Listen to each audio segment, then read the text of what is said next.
Bien, bonjour à tous. Merci beaucoup de votre présence. Vous êtes très nombreux aujourd'hui dans cette conférence des cycles, dans cette conférence qui partent des cycles des conférences de l'Institut de physique de Rennes qui sont mensuelles. Vous avez aperçu le programme et que vous pouvez retrouver sur le site de l'Institut de physique de Rennes. On est ravis aujourd'hui d'accueillir Roland Lehoucq, qui est donc astrophysicien, qui exerce au CEA à Saclay et qui est en particulier modélisateur, qui est agrégé de physique, qui a eu un parcours à travers l'École normale supérieure de Paris. Il enseigne aujourd'hui notamment à l'École polytechnique. Et puis surtout, une part de son activité est dédiée à la popularisation des sciences, à la vulgarisation en général. Certains d'entre vous le connaissent déjà probablement à travers certains de ses ouvrages, notamment un très connu autour de la physique de Star Wars. Et aujourd'hui, il vient nous parler d'un film qui est un peu plus d'actualité maintenant, qui est passé l'an dernier sur nos écrans, d'Interstellar. Et puis, pour nous montrer quelle physique on peut faire à travers un film, voilà, avec son talent habituel. Roland, merci beaucoup d'avoir accepté notre invitation. Et puis, je te laisse la parole. Merci.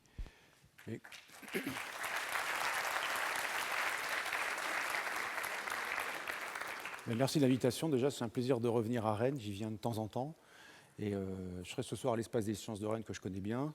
Je connais bien évidemment Sébastien, les gens du laboratoire ici. Donc c'est un vrai plaisir d'être ici pour vous parler de physique, puisque quand même, moi je ne suis pas vendeur de cravate, je fais de la physique. Et d'utiliser, pour parler de physique, ça c'est un peu plus, on va dire, iconoclaste, d'utiliser des films de science-fiction, notamment Interstellar. Ça c'est mon dada, j'aime utiliser ces films, regarder ce qu'on y voit, les éléments de science, de technique qu'on y voit, pour essayer de comprendre ce qui nous est montré. Alors bien souvent, les films de science-fiction, évidemment, ne sont pas très corrects du point de vue de la physique, mais ça ne va pas être le but ici. Moi, j'aime ces films, enfin j'aime ces films par défaut. Il y en a certains qui sont moins bons que d'autres, il faut reconnaître. Prometheus, c'est pas terrible. Interstellar, ça va. Star Wars, c'est cool. Bon, le 7, il faudrait discuter, mais enfin bon. En tout cas, moi, j'aime ces films-là. Alors, j'utilise des films plutôt que de la littérature de science-fiction, parce que, en général, les films sont plus connus. Je pense que... Est-ce qu'il y en a qui n'ont pas vu Interstellar dans la salle ?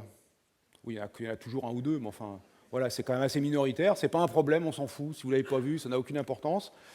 Et c'est pareil pour Star Wars. Ce serait même peut-être encore pire pour Star Wars. Est-ce qu'il y en a qui n'ont pas vu de Star Wars dans la salle ? Il y en a toujours un peu, mais il n'y en a pas beaucoup non plus. Voilà. Est-ce qu'il y en a qui lisent de la science-fiction maintenant dans la salle, qui lisent régulièrement de la science-fiction dans la salle ? Vous voyez, il y en a, mais pas beaucoup non plus. Donc j'utilise des films parce que ce sont souvent les choses les plus connues du grand public en matière de science-fiction, même si ce ne sont pas forcément les choses les plus intéressantes, à la fois dans l'histoire et à la fois dans la physique ou dans les sciences qu'on peut y trouver. J'utilise des films, et puis ce n'est pas pour les détruire, parce que très souvent la physique qu'on nous y présente n'est pas terrible. Alors dans Star Wars, c'est catastrophique d'une certaine façon, mais ce qu'on peut faire, et c'est ça qui est beaucoup plus marrant à mon avis, c'est mener une enquête sur ces films pour essayer de déterminer de l'information de ces mondes qui nous sont montrés, de l'information qui n'est pas donnée dans le film. Alors dans le cas de Star Wars, qui n'est pas encore le sujet de ce soir, mais on va faire la même chose avec Interstellar, on peut déterminer par exemple la puissance d'un sabre laser, ou on peut déterminer la taille de l'étoile de la mort. Je vous livre ça comme exercice à faire chez vous. Vous regardez voilà, vous prenez tous les Star Wars, une fois que vous avez tous vus, vous vous dites quelle est la puissance d'un sabre laser, vous avez 1 heure. Voilà, c'est le genre d'exercice qui paraît un peu difficile. En fait, la plupart des gens qui ont fait de la physique dans cette salle, il y en a qui n'ont pas fait de physique, ou pas beaucoup de physique encore, ou il y a longtemps. Donc pour eux, ça peut être un exercice difficile, parce qu'il va leur manquer des connaissances. Pour ceux qui ont fait de la physique, ce n'est pas un problème de connaissance. La difficulté, elle réside plutôt dans comment organiser son raisonnement pour arriver à répondre à la question qu'on se pose. Quelle est la puissance d'un sabre laser ? Dans le cadre d'Interstellar, on va se poser 2 questions. Quelle est la masse du trou noir qui a un rôle important dans le film ? Elle est donnée nulle part dans le film. Et puis, il y a un effet de dilatation temporelle, on va y revenir, assez stupéfiant. Et comment on peut faire ça ? Est-ce que ça marche ? Est-ce que c'est raisonnable ? Et c'est quoi les conditions pour avoir cet effet de dilatation temporelle énorme ? Et donc cette enquête-là, là où c'est difficile, c'est qu'il n'y a qu'une seule question, il n'y a pas de valeur numérique, on ne vous donne pas la masse du proton, la vitesse de la lumière ou je ne sais quoi. On ne vous donne pas la partie 1, partie 2, partie 3, vous vous rappelez, pour ceux qui ont fait des études ou ceux qui en sont encore, partie 1, partie 2, partie 3, on met souvent, les parties sont largement indépendantes, c'est-à-dire si vous ne comprenez rien à la 1, vous pouvez pomper des points à la 2, gratter des questions, enfin bref, bricoler pour ne pas vous faire ratatiner d'un coup. Et puis on vous donne des questions qui décomposent bien le problème normalement, des questions avec une réponse unique, et puis des questions avec des valeurs numériques, s'il y en a besoin, qui vous sont données à l'avance et qui sont toutes justes, les valeurs numériques. Il n'y en a pas en trop. Il n'y en a pas trop peu, et puis elles sont justes. On ne vous donne pas des valeurs foireuses au milieu de rien, juste pour vous embêter. Donc en fait, en dépit de ce que peuvent penser les étudiants, les professeurs sont bienveillants avec eux. Ils essaient de leur donner un truc qui est faisable, à défaut qu'il soit facile à faire, mais qui est faisable. Quand c'est une question du genre « quel est l'âge de l'univers ?», vous avez 100 ans. Parce que ça fait à peu près 100 ans qu'on a des moyens techniques de répondre à cette question. 100 ans, parce que c'est il y a 100 ans qu'Einstein a mis au point la relativité générale, une théorie de la gravitation qui a permis d'élaborer des modèles d'univers. Et ces modèles, en les comparant avec les observations, et en élaborant un peu, il a fallu comme 100 ans, ces observations, on arrive à se dire maintenant que l'âge de l'univers estimé, c'est 13,83 milliards d'années. Et vous voyez que ça a pris du temps, un siècle.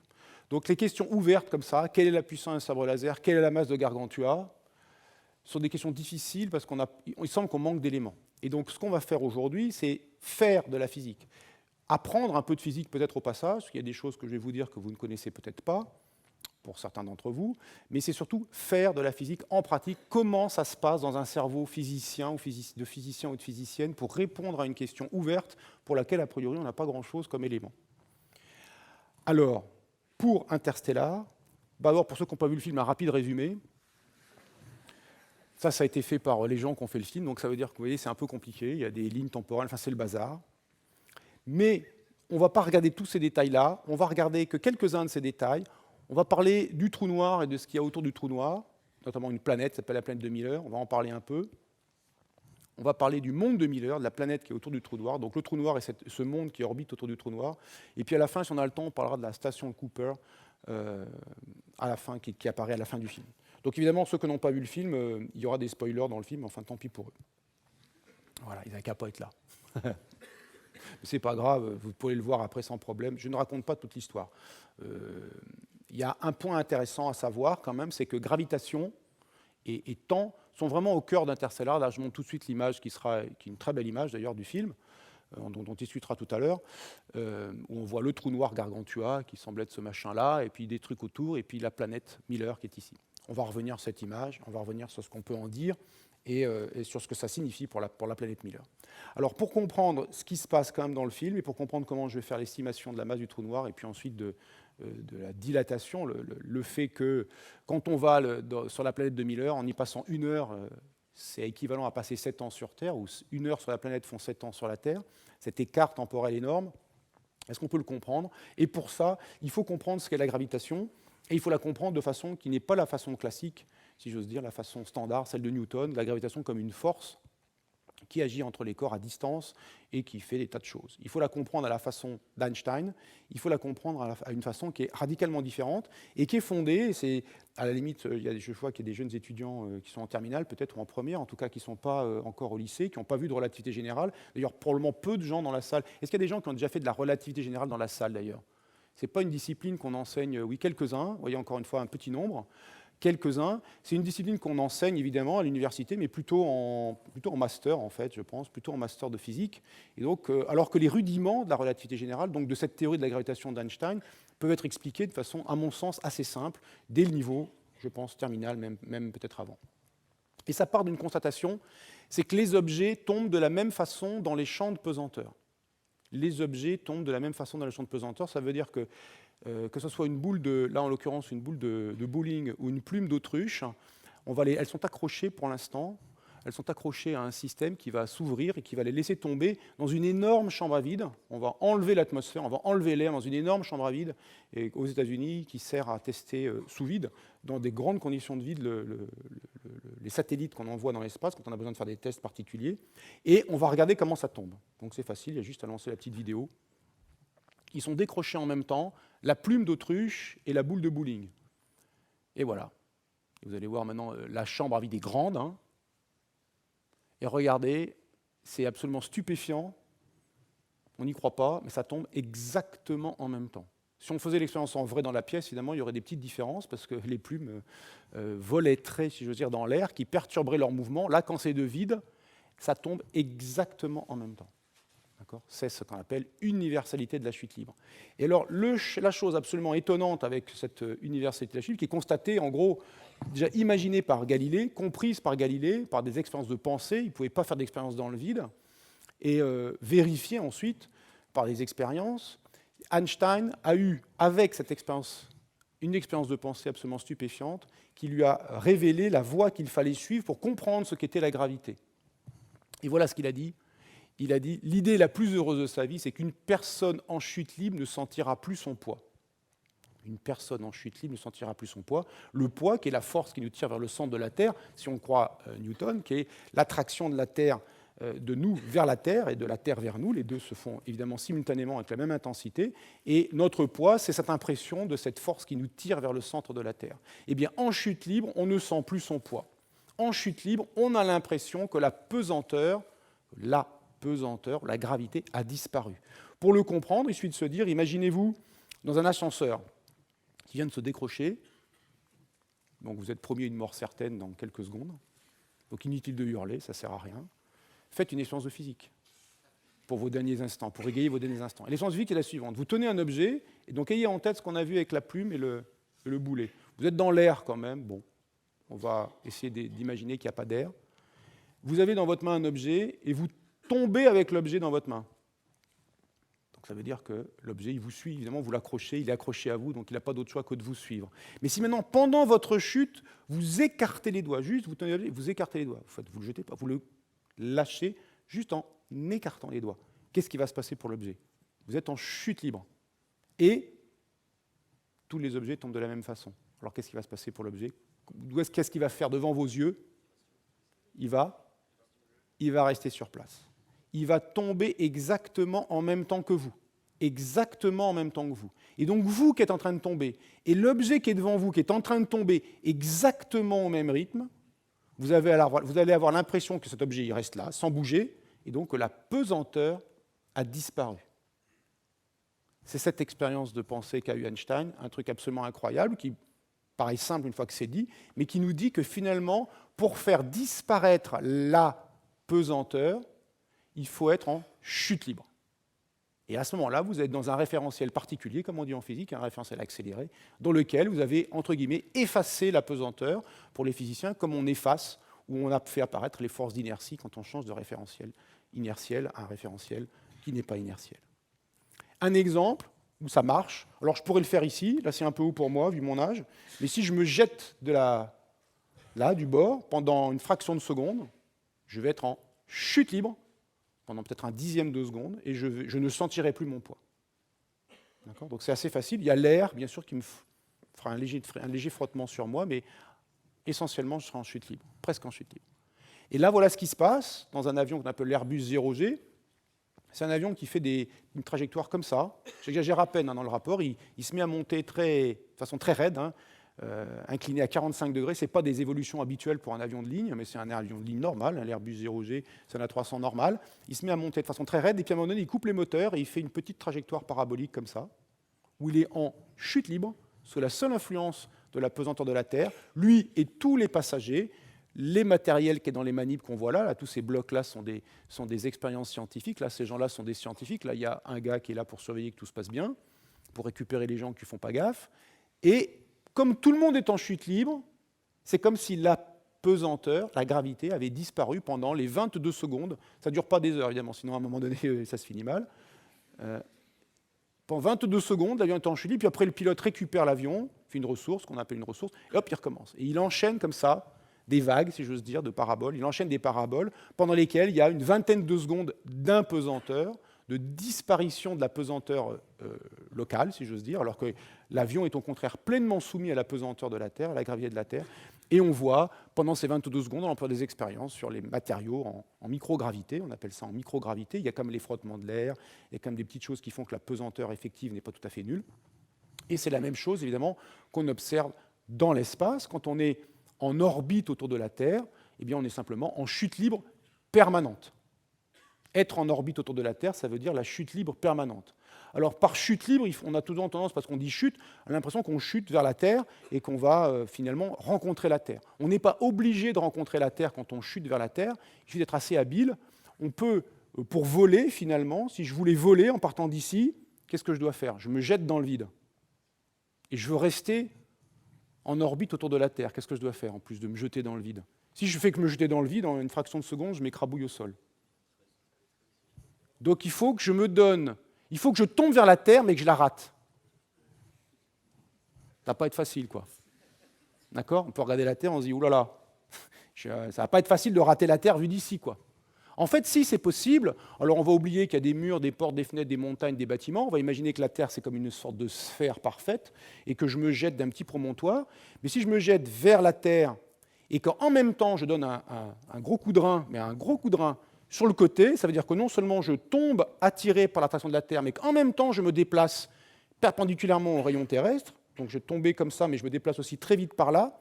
Comme la Terre est ronde, il va venir un moment donné, la Terre est ronde, d'accord ? Il va venir un moment donné où en allant tout droit, je vais m'écarter de la surface de la Terre. Vous êtes d'accord ? Parce que la Terre, elle est courbée et moi, je vais aller tout droit par là. Il y aura un petit écart. Et si, par exemple, en 1 seconde de chute, il me faut 1 seconde de chute pour tomber vers le sol. Bon, à cette altitude-là, il ne me faut pas 1 seconde. Hein. Mais s'il me faut 1 seconde de chute pour atteindre le sol, il faut que je me déplace assez vite pour qu'en 1 seconde de mouvement sur le côté, je me sois élevé, ou plutôt que la surface de la Terre soit dérobée sous mes pas, d'une hauteur qui est celle dont je tombe de 1 seconde. Et pour faire ça, il faut se déplacer à 7900 mètres par seconde. Ça veut dire que je ne vais pas le faire avec un coup de rein. Il faut une grosse fusée là, et boum. Et puis il y a les montagnes, les maisons, et il y a l'air.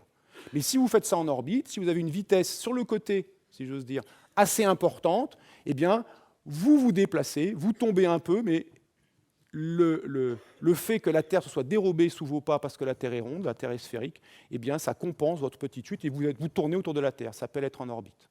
Donc, être en orbite, c'est vraiment être en chute libre permanente. Ce principe d'équivalence d'Einstein, l'équivalence entre chute libre et impesanteur, disparition de la pesanteur locale ou effacement de la pesanteur, on peut le mettre dans l'autre sens, et là on le voit dans Tintin. L'autre sens, ça veut dire maintenant l'équivalence entre pesanteur et accélération. C'est ce qu'on dit dans Tintin. Vous vous rappelez que dans la fusée lunaire, elle est propulsée en permanence par le moteur nucléaire, ils appellent ça moteur atomique, qui propulse la fusée. Et dans la fusée, tout le monde se déplace normalement. Et puis les Dupont coupent le moteur accidentellement, et là tout le monde se retrouve cul par-dessus tête en impesanteur, comme on voit les gens, par exemple, dans la Station spatiale internationale. Et cette impesanteur, ce que nous dit Tournesol, c'est, eh bien regardez, en coupant le moteur atomique qui imprimait une accélération constante à notre fusée, vous avez fait disparaître la pesanteur artificielle. Ça veut dire que dans cette pièce, sachant que vous ne voyez pas l'extérieur, vous n'avez aucun moyen de vous rendre compte que vous êtes effectivement sur Terre attiré par la pesanteur de la Terre, ce qui fait votre poids, votre sensation de poids, c'est dû à la pesanteur de la Terre. Vous n'avez aucun moyen de distinguer cette situation plutôt qu'une autre qui serait, en fait, le diapason a décollé et il accélère dans ce sens-là, il s'éloigne, il est en train de monter dans l'espace avec une accélération qui est dirigée comme ça et qui est exactement égale à une gravité terrestre. Vous n'avez aucun moyen de vous rendre compte de faire la différence, à part peut-être dans une fusée, il y aurait des vibrations, peut-être un peu de bruit. Mais du point de vue de l'accélération, vous n'avez aucun moyen de vous en rendre compte. Et donc, c'est ce qu'on appelle le principe d'équivalence. Il y a équivalence entre un champ de gravité et une accélération. Ça, c'est un point extrêmement important. Alors, on peut le vérifier aussi, ça, très facilement, encore dans l'ISS. Là, on a un astronaute américain, donc dans l'ISS, qui s'est filmé à un moment particulier de la vie, si j'ose dire, de l'ISS, à un moment où il faut la faire changer d'orbite. En particulier, il faut remonter son orbite. Les satellites sont en orbite autour de la Terre. Même à très haute altitude, l'ISS, la Station spatiale internationale, elle est à 440 km d'altitude. Même à cette altitude-là, il y a un petit résidu d'atmosphère, très faible, qui frotte sur la station, qui lui fait perdre de l'énergie, qui au final, elle descend, elle perd de l'énergie. Et donc elle va descendre, elle va perdre aussi de l'altitude. Pour éviter ça, ou pour compenser ça, régulièrement, il faut la rehausser d'altitude de quelques centaines de mètres à 1 km d'altitude. On la remonte régulièrement, tous les mois. On peut aussi lui faire changer d'altitude quand il y a un débris orbital. On suit des milliers de débris, dont l'un, s'il entrait en collision avec la station spatiale, aurait des conséquences assez graves, évidemment.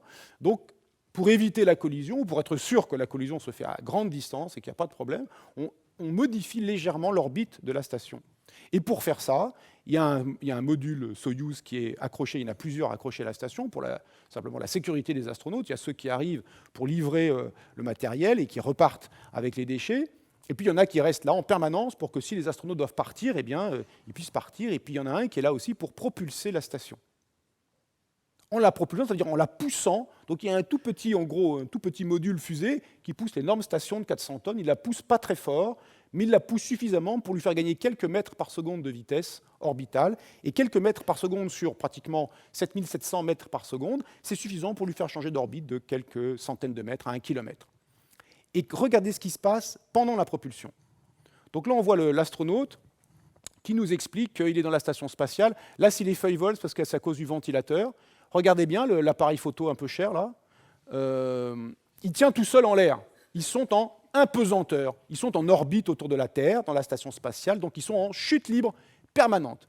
Et l'appareil photo, il tient tout seul. Et là, il est en train de regarder son écran parce qu'il nous dit que bientôt, dans une vingtaine de secondes, la station va être propulsée avec une très petite accélération résultante de la poussée du module Soyouz. Et regardez quand c'est poussé, regardez ce qui se passe. L'appareil photo qui était parfaitement immobile, il se met à tomber vers le bas. Le bas, c'est la direction qui est vers vous. D'accord ? Le bas, c'est la direction où on va spontanément les objets quand vous les lâchez, ça s'appelle le bas. Donc le bas, il est vers vous, là. Il n'est pas du tout là où c'est le plancher. Et regardez, la caméra, l'appareil photo se déplace spontanément. Et d'ailleurs, lui-même dit dans son petit sketch qu'il ressent une légère pesanteur. Voilà, ça fait un peu Star Wars, là. Voilà. D'accord ? Et donc ça bouge parce que la station est propulsée et que du coup, à l'intérieur de la station, parce qu'elle est propulsée, on a l'impression qu'il y a une toute petite pesanteur qui est apparue, qui est extrêmement petite parce que l'accélération qu'on obtient, c'est à peu près 1/100 de mètre par seconde au carré, à comparer à 9,8 mètres par seconde au carré l'accélération de la pesanteur. Donc c'est quelque chose comme 2 millièmes de g à peu près, et ça fait gagner, pendant la durée de la poussée, ça fait gagner quelques mètres par seconde à la station spatiale, qui lui permet de changer d'orbite. Donc on constate expérimentalement, on le savait déjà, mais on va le constater dans une autre situation, qu'il y a équivalence entre accélération et pesanteur. Donc on peut créer une pesanteur artificielle en créant une accélération. Et c'est ce qui se passe dans le vaisseau Endurance du film.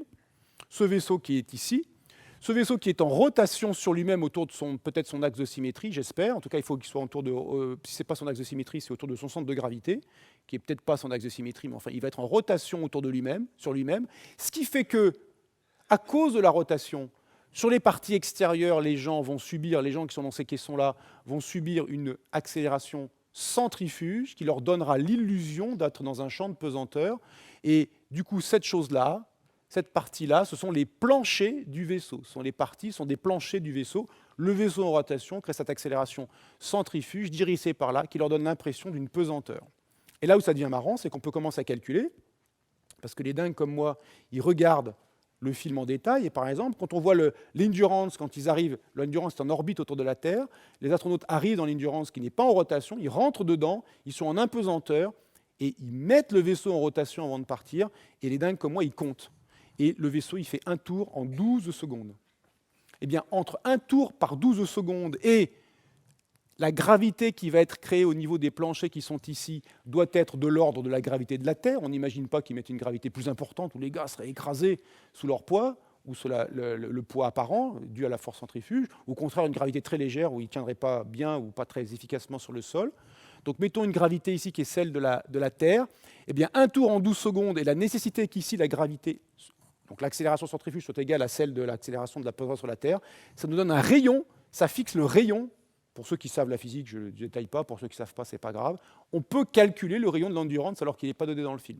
Voilà le genre de petite enquête qu'on peut faire quand on a compris cette équivalence entre accélération et gravité. Là, c'est une petite enquête. Et donc l'Endurance, on sait qu'il fait à peu près 35 mètres de rayon entre le centre ici et la surface ici, à peu près 35 mètres. Qu'est-ce qui a fait ça ? Un truc bizarre qui s'est passé.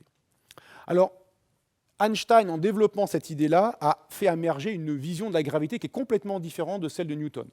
La vision de Newton, c'est la gravité, c'est une force qui agit à distance et instantanément entre masses. Alors le instantanément et le à distance était curieux, le instantanément, il est très important, je ne vais pas rentrer dans les détails. Et pour Einstein, la gravité, ça n'est pas une force, la gravité, ça résulte de la déformation de l'espace par les masses. Pour Newton, l'espace et le temps, c'est une scène, comme cette scène qui est ici. les acteurs physiques, les objets, les masses interagissent entre elles, par exemple sous l'effet de la gravité, en s'attirant mutuellement. Il y a une masse ici, je suis là, je suis attiré par celle-ci, elle est attirée par moi. Si je me mets sur le côté, éventuellement je serai en orbite autour, je serai une planète en orbite autour du Soleil. Dans le cas de Einstein, la scène n'est pas une scène rigide qui est la même pour tout le monde, c'est une scène qui est déformable. C'est comme si le sol ici avait des creux et des bosses. Il y a un creux ici parce qu'il y a un objet, il y a un creux ici parce qu'il y a un objet, et ces creux et ces bosses vont imposer le mouvement de la matière dans l'espace-temps déformé par la matière, justement.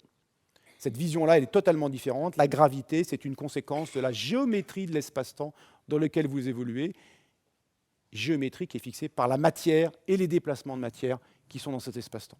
Je ne rentre pas dans tout le raisonnement d'Einstein, je donne juste la réponse. Pour ceux que ça intéresse, il y a une équation qui écrit ça, qui est ici sur une locomotive. Donc ceci n'est pas une équation, en fait, ceci est une locomotive. Je mets des équations dans mes conférences. Normalement, on ne met jamais d'équations dans les conférences de sciences. J'en mets une. Einstein. Ça a été dessiné, c'est dans un cimetière de train. Uyuni, c'est une ville en Bolivie où il y a un grand salar dans lequel on récupère notamment du lithium. Il y a des mines aussi. Et donc, il y a des trains qui amènent ça de Bolivie sur la côte. Et il y a un cimetière des vieux trains qui ne servent plus à rien. Et il y a quelqu'un qui s'est amusé à dessiner l'équation d'Einstein. Cette équation d'Einstein, elle est incompréhensible. Il y a machin égale truc. D'accord ? Et machin, ça veut dire géométrie. Ce qui est à gauche, ça veut dire la géométrie. Ça, ces éléments-là, je ne vais pas détailler ce qu'il y a dedans, ce n'est pas le but du jeu ici. La géométrie est décrite par la gauche de l'équation, est égale à la matière, l'énergie, la distribution de matière et de mouvement, la distribution de matière et la distribution de mouvement de la matière, les flux de la matière. Donc voilà la vision d'Einstein de la gravitation. Du coup, l'espace est courbé par la présence de matière. L'espace est déformé par la présence de matière. Voilà le point important. Et la question qu'on se pose, ou qui s'est posée, en tout cas un peu après Einstein, déjà même dès Einstein, c'est qu'est-ce qui se passe si une région de l'espace elle est courbée au point que la lumière ne peut pas s'en échapper? Eh bien, la réponse, vous la connaissez déjà tous, j'imagine, c'est un trou noir. Un objet dont les caractéristiques physiques, en l'occurrence la masse et le rayon, sont telles que l'espace est déformé au point que la lumière ne peut s'en échapper, ça s'appelle un trou noir. Cet objet-là, il a déjà été imaginé dès le XVIIIe siècle, en fait, par deux physiciens, Laplace, un physicien mathématicien, Laplace, un français, et Mitchell, un anglais, en se demandant quelle vitesse de libération, qu'est-ce qu'il faudrait plutôt à la Terre, ou comment devrais-je transformer la Terre pour que la vitesse de libération de la Terre, c'est-à-dire la vitesse que je dois atteindre pour que je m'échappe de sa gravité infiniment, c'est-à-dire je peux aller aussi loin que je veux de la Terre, si je lance un objet vers le haut et que je ne lance pas très fort, il va retomber dans ma main. Un peu plus fort, il va monter plus haut, puis il va retomber dans ma main. Si je lance un peu plus fort encore, il va finir peut-être par être en orbite autour de la Terre. Et si je lance vraiment fort, il ne retombera plus jamais et il s'éloignera même à l'infini de la Terre. Eh bien, quelles conditions faut-il à la Terre pour que cette vitesse de libération soit égale à la vitesse de la lumière? Voilà les termes newtoniens dans lesquels la question a été posée au XVIIIe siècle. Et la réponse, c'est il faut que l'objet qui a une certaine masse soit assez petit. Il faut qu'il y ait beaucoup de masse dans un rayon plutôt assez petit. Et ce rayon s'appelle le rayon de Schwarzschild. Il a été redéterminé plus tard avec la théorie d'Einstein de la gravitation. Et il vaut ça, une autre formule, en fonction de la masse, la constante de gravité, la vitesse de la lumière. En chiffres ronds, pour se rappeler, il vaut 3 km pour la masse du Soleil. Pour la Terre, 9 mm. Vous prenez toute la Terre, vous la comprimez dans une bille de 9 mm de rayon, ça fait un trou noir. Vous voyez l'effort à fournir quand même, hein. C'est pas gagné comme ça avec la Terre. Donc il faut vraiment beaucoup de matière dans un tout petit rayon. C'est ça qui va compter. J'ai bien dit un petit rayon et pas un petit volume. Un tout petit rayon. Et dans ces conditions-là, alors la vision newtonienne nous dira la vitesse de libération est supérieure à celle de la lumière, mais simplement en vision newtonienne, la lumière n'est pas sensible à la gravité. En vision d'Einstein, la matière a tellement courbé l'espace que la lumière ne peut s'en échapper. Comme l'espace est courbé par la matière, alors la lumière qui va être sensible à cette courbure, et donc la lumière, dans vision d'Einstein, va être sensible à la gravité. Si la gravité, c'est la courbure, alors la lumière va être sensible à la gravité. C'est ça la grosse différence avec Einstein, c'est que la lumière est déviée par la présence de matière, alors qu'en vision de Newton, la lumière, elle est complètement insensible à la présence de matière du point de vue gravitationnel. Évidemment, elle peut l'être en absorption, en diffusion, enfin, pour des problèmes d'optique, pour autre chose.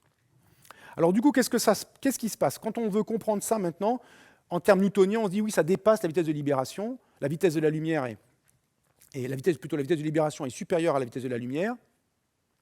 Bon, c'est un peu bizarre en même temps parce qu'encore une fois, la lumière n'est pas sensible à la gravité en vision newtonienne.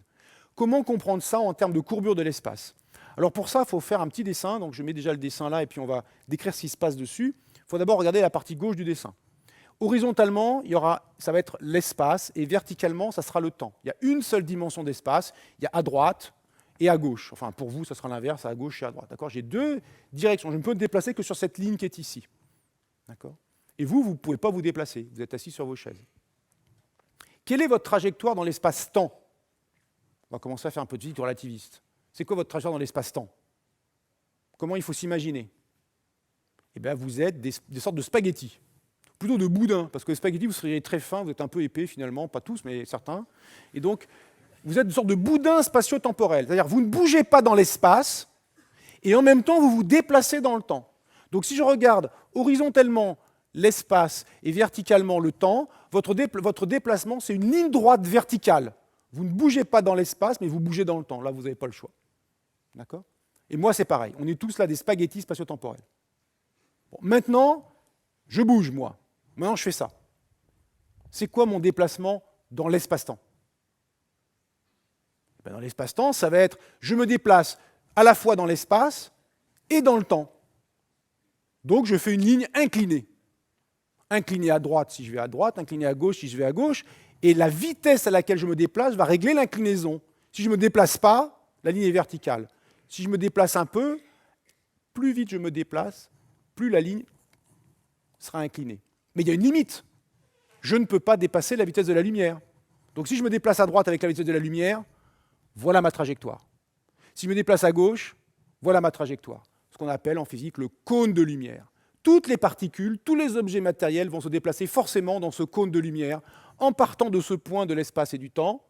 Je ne peux aller qu'à l'intérieur de cette zone-là, parce que aller ici, ça voudrait dire aller plus vite que la lumière. Donc la matière, elle fait ce qu'elle veut à l'intérieur du cône de lumière. D'accord ? Là, on a toujours une dimension d'espace, une dimension de temps.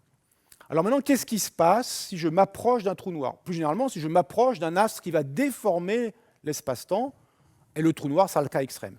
Quand je m'approche d'un astre qui déforme l'espace-temps, qu'est-ce que ça a comme conséquence? En quoi je vais voir la gravité, en quoi je vais voir la déformation? Eh bien, la déformation, je vais la voir parce que mon cône de lumière, le cône de lumière qui était avec un axe vertical et écarté avec la vitesse de la lumière à droite et la vitesse de la lumière à gauche, eh bien, il va se resserrer et il va s'incliner. Il va se resserrer, il y aura moins de possibilités, il y aura moins de points accessibles dans l'espace-temps, il va se resserrer et il va s'incliner vers l'objet qui provoque la déformation, vers l'objet massif qui provoque la déformation. Et donc, là, je suis un peu incliné et un peu resserré. Et si je suis vraiment proche, ou à la limite dans le trou noir, alors là, je suis tellement resserré et surtout tellement incliné que toutes les possibilités de mouvement qui s'offrent à moi dans l'espace et dans le temps, toutes ces possibilités-là me laissent à l'intérieur de l'objet, à l'intérieur du trou noir. Je ne peux plus en sortir. Ça veut dire que le cône de lumière est tellement incliné, tellement resserré, que je ne peux plus en sortir. Toutes les possibilités que j'ai de me déplacer dans l'espace et dans le temps sont à l'intérieur de ce cône de lumière. Elles m'envoient toutes à l'intérieur du trou noir. Et quand je suis juste à la limite, eh bien, il y aura une flèche blanche qui serait le long de l'horizon, ce qu'on appelle l'horizon, cette limite-là, et puis il y en aura une autre ici. Donc l'effet d'un trou noir, c'est de déformer l'espace-temps au point que toutes les possibilités de mouvement que vous ayez vous ramènent toujours, vous laissent à l'intérieur. Vous pouvez aller de l'extérieur à l'intérieur, mais quand vous êtes à l'intérieur, vous ne pouvez pas sortir de l'objet à cause de cette déformation imposée par sa masse. Alors des trous noirs, c'est des objets qui existent vraiment. Voilà une photo qui a été prise du centre de la galaxie, dans la direction du centre de notre galaxie, qui est à peu près par ici. Là, l'échelle est donnée là à la distance du centre de la galaxie, 26 000 années-lumière. Et puis si on zoome là-dessus, on voit ça. Là, c'est le centre, la petite croix. On voit des étoiles. Regardez les années qui défilent. C'est des années qui défilent là. On voit des étoiles qui bougent autour de quelque chose où il n'y a rien du tout.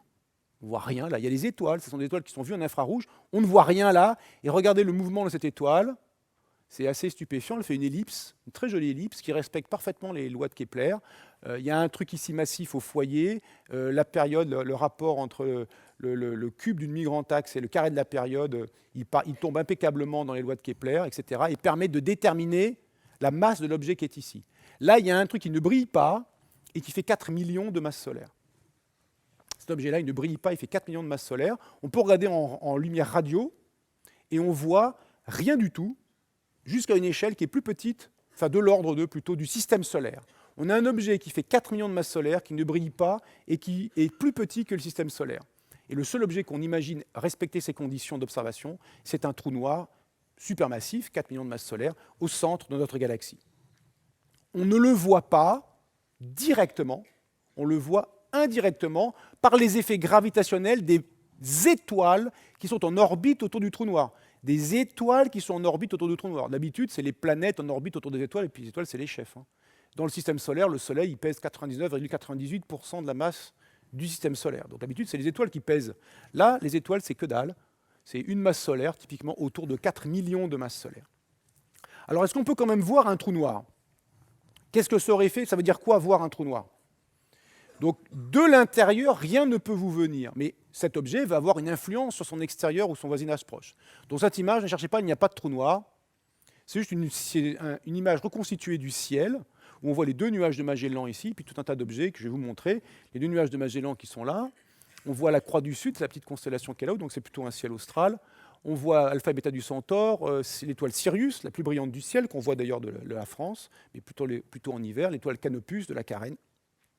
Achernar, une autre étoile. Et on va faire, il y a une toute petite étoile là où il est là, enfin vous ne la voyez pas vous, mais moi je la vois à peine, il y a une étoile minable au centre de l'image, magnitude 7, une étoile qu'on ne verrait pas à l'œil nu dans le ciel réel, une étoile qui est trop faible pour être vue à l'œil nu. Qu'est-ce qui se passe si maintenant on met un trou noir entre nous et le ciel lointain, exactement dont le centre est exactement superposé à la petite étoile qui est ici? Qu'est-ce qui se passe? Ça, c'est mon collègue Alain Ruazello qui a simulé ces images par le calcul. C'est donc des images calculées, pas des images réelles, mais qui rendent compte de ce qu'on verrait en vrai. Le trou noir, on imagine qu'il est là. Son centre est exactement sur l'étoile, la petite étoile qui est derrière. Et regardez le ciel que l'on voit. C'est quoi ces deux gros trucs-là? C'est quoi ça? Est-ce que vous retrouvez... Ah, peut-être là, ici, on a la Croix du Sud, et là, on a peut-être Alpha et Beta du Centaure. Qu'est-ce qu'on reconnaît là-dedans? On voit d'abord, il y a une espèce de structure, ici, qu'on va appeler... Il y a des objets qui vont s'aligner sur un grand cercle, notamment ces deux-là, qui va s'appeler l'anneau d'Einstein. On va retrouver des objets. Ces deux objets-là, je les ai entourés en violet, c'est la petite étoile minable qui est exactement derrière le trou noir et dont on va voir l'image double et amplifiée. Donc cette étoile qui était minable et invisible à l'œil nu, elle devient extrêmement lumineuse. Son image est déformée. On ne voit plus une étoile, mais on en voit deux qui sont diamétralement opposées. Et elle va être amplifiée. Sa lumière va être amplifiée. On voit le petit nuage de Magellan qui est ici. Si on veut regarder à l'extérieur du cercle, on voit la Croix du Sud, un peu déformée. Vous voyez qu'elle n'a pas exactement la même tête que tout à l'heure. On voit Alpha et Beta du Centaure. On voit ici Canopus. Tout ça, tout va bien. Mais regardez là. Ça, c'est le petit nuage de Magellan. Le grand nuage de Magellan, il est là. Il est complètement déformé quand il est près de l'anneau d'Einstein. Et le grand nuage de Magellan, il est aussi là. Et là, il y a le petit nuage de Magellan. On le voit deux fois, le petit nuage de Magellan. Et on voit ici la Croix du Sud. Et on voit ici Alpha et Beta du Centaure.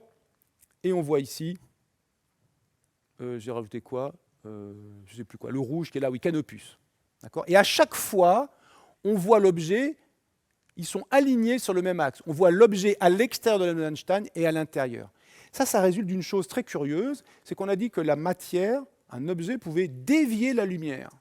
Parce que la matière va donc, selon Einstein, déformer la géométrie de l'espace, et la lumière va suivre cette géométrie déformée et va être déviée par donc, la présence de matière. Mais elle peut faire aussi des trajectoires très bizarres, par exemple faire une fois le tour de l'objet, et c'est ce qui se passe ici. Il y a de la lumière qui nous vient par là, mais il y a de la lumière qui est passée par derrière et qui a fait une fois le tour pour revenir ici. Et puis pareil pour là, et pareil pour tous les objets. Et donc on a à l'intérieur de l'anneau d'Einstein, on a une copie complète du ciel extérieur. Et si on regardait bien, là c'est très difficile à voir parce que c'est tout petit à l'intérieur, on a une copie de la copie, ce truc qu'on fait deux fois le tour, une copie de la copie de la copie, à chaque fois de plus en plus proche de cette limite qui s'appelle l'horizon du trou noir. Cet grand cercle qui est là, on le voit là, c'est la Voie lactée. Donc s'il y en avait un trou noir dans le ciel de la Terre, on le verrait, on en verrait les conséquences visuelles, on en verrait d'autres conséquences aussi, mais on verrait les conséquences visuelles, qui sont des conséquences essentiellement de distorsion des images, d'amplification de la lumière, et éventuellement de faire des images multiples.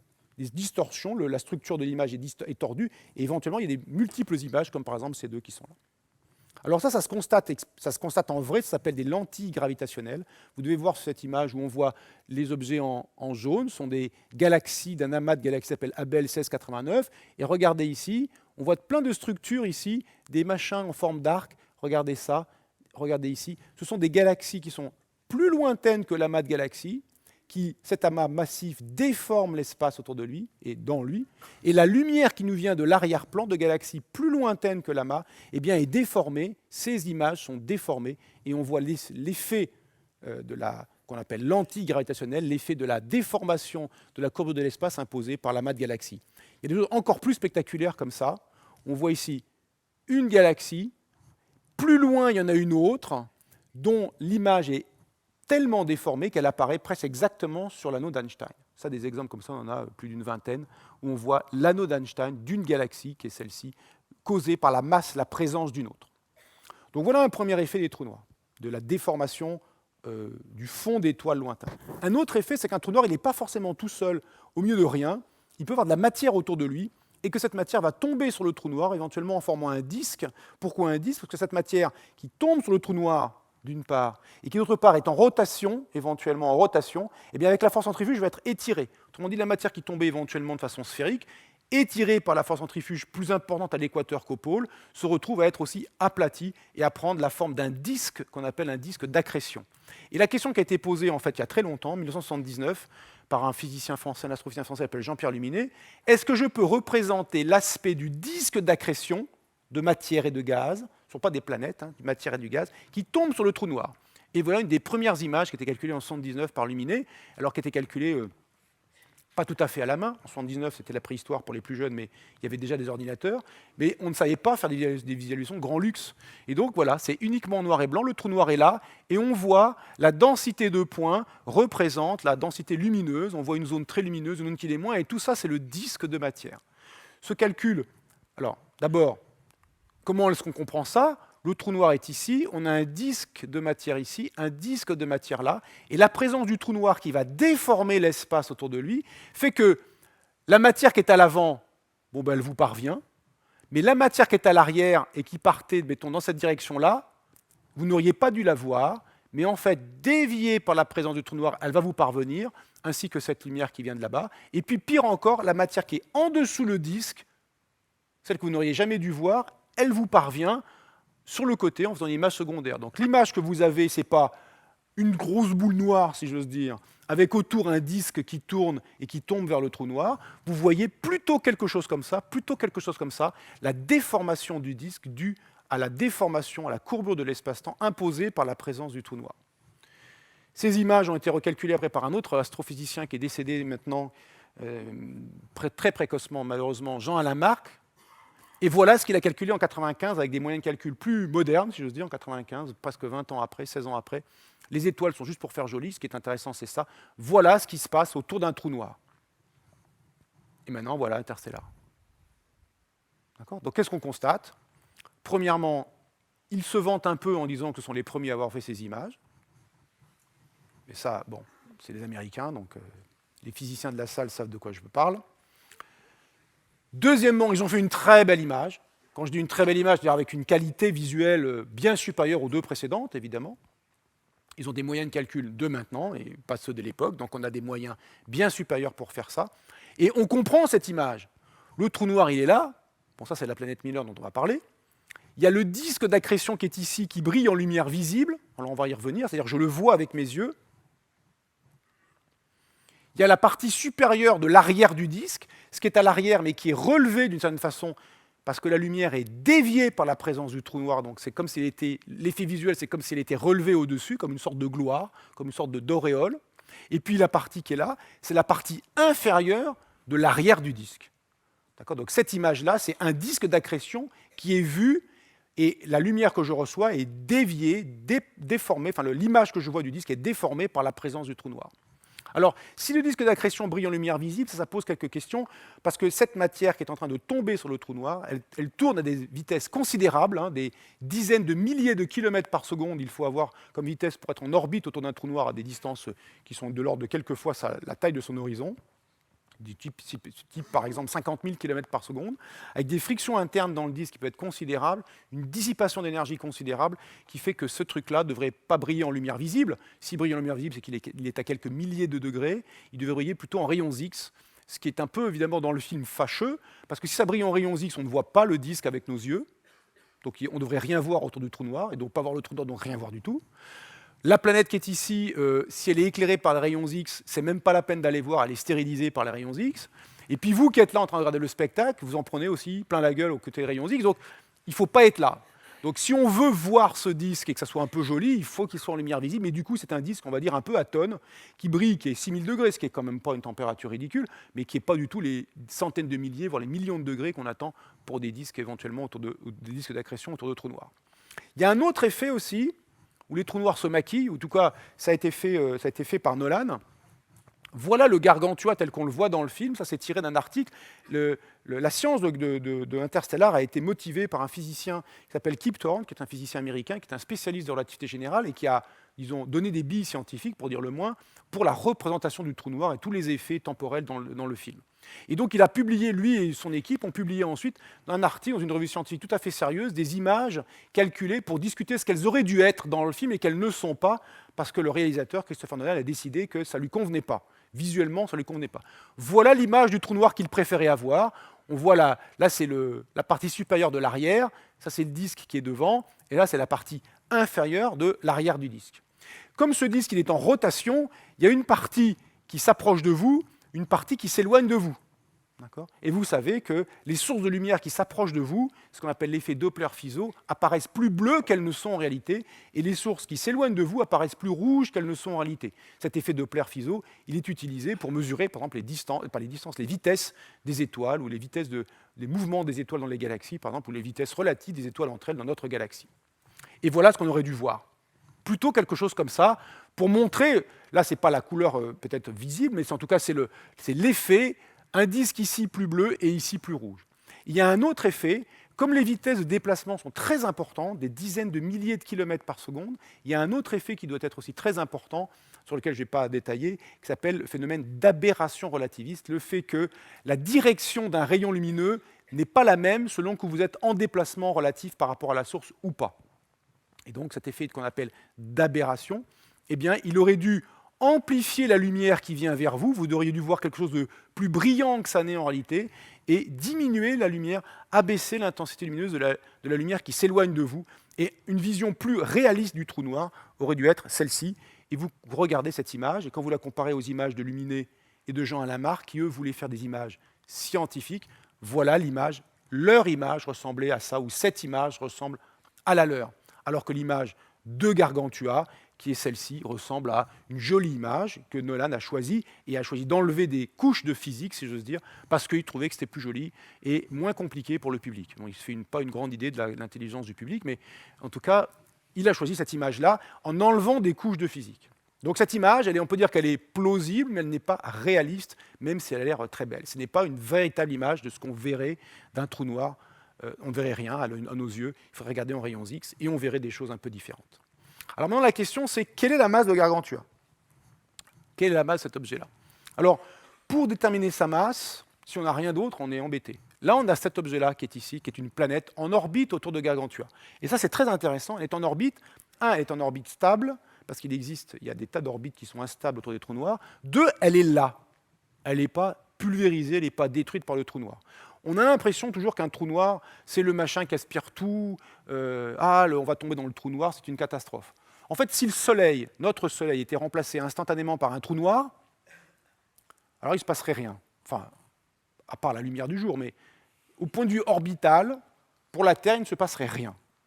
On a un trou noir de une masse solaire de 3 km de rayon au centre du système solaire, et bien les planètes, elles continuent exactement comme avant.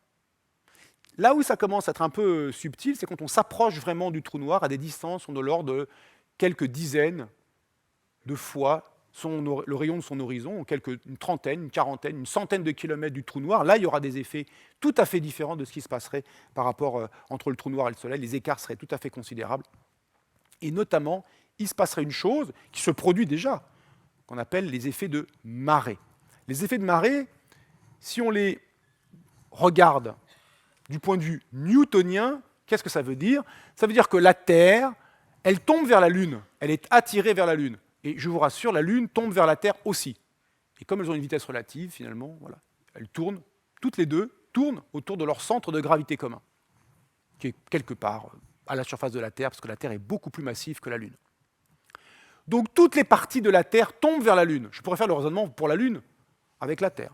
Mais les parties de la Terre qui sont plus proches de la Lune vont tomber plus vite, elles vont être attirées plus fort parce qu'elles sont plus proches. Ça, c'est la vision newtonienne, la force décroît comme l'inverse du carré de la distance. Donc, ici, c'est plus attiré que là. Et là, c'est attiré un petit peu moins entre les deux, et en plus, c'est sur le côté, parce que, évidemment, là, c'est aligné avec la Lune, tandis que là, c'est un peu sur le côté. Si maintenant, je me mets dans le point de vue de la Terre, du point de vue de la Terre, si elle se regarde toute seule, qu'est-ce qu'elle va ressentir, elle? Elle va ressentir qu'elle est tirée par les pieds et tirée par la tête, mais plus fort par les pieds que par la tête. Donc, dans son référentiel, elle aura l'impression d'être étirée. Et puis, si on prend la direction perpendiculaire, elle a l'impression d'être écrasée. Et si c'est la Terre solide, ça ne fait pas un gros effet, ça en fait un quand même, mais pas très gros. Si c'est la Terre liquide, ça fait un gros effet, ça s'appelle les marées. Et il y a deux bourrelets océaniques qui sont dus aux forces de marée de la Lune sur la Terre. Il y a aussi des marées du Soleil sur la Terre qui ne sont pas négligeables, qui comptent pour la moitié de celles de la Lune. Donc du point de vue de la Terre, ou du point de vue de quelqu'un qui est les pieds vers la Terre, les pieds vers la Lune et la tête de l'autre côté, il va être étiré et comprimé. Alors dans le cas de la Lune, c'est juste pas grand-chose. Ça fait soulever, si on regarde les océans, ça dépend des endroits, parce qu'il y a des effets sur les côtes, mais de l'ordre de quelques mètres pour les parties liquides. Si on regarde maintenant la croûte de la Terre, la partie verte ici, ce qui est solide, la croûte terrestre se soulève de 30 cm. Quand la marée est haute à Brest, elle est aussi haute à Rennes, à peu près. Sauf qu'à Rennes, on ne le voit pas, sauf si on est capable de mesurer l'élévation de la croûte terrestre au niveau de la Bretagne, 30 cm. Donc c'est quand même, voilà.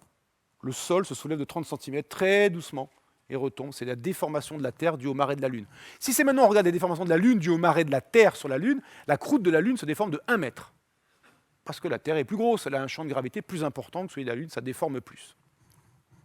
Alors maintenant, si on fait ça du point de vue relativiste, en fait, on peut tracer ces lignes rouges et ces lignes bleues, qui sont des lignes de courbure, d'isocourbure de l'espace due à la Lune. Bon, pas grand-chose, mais quand même.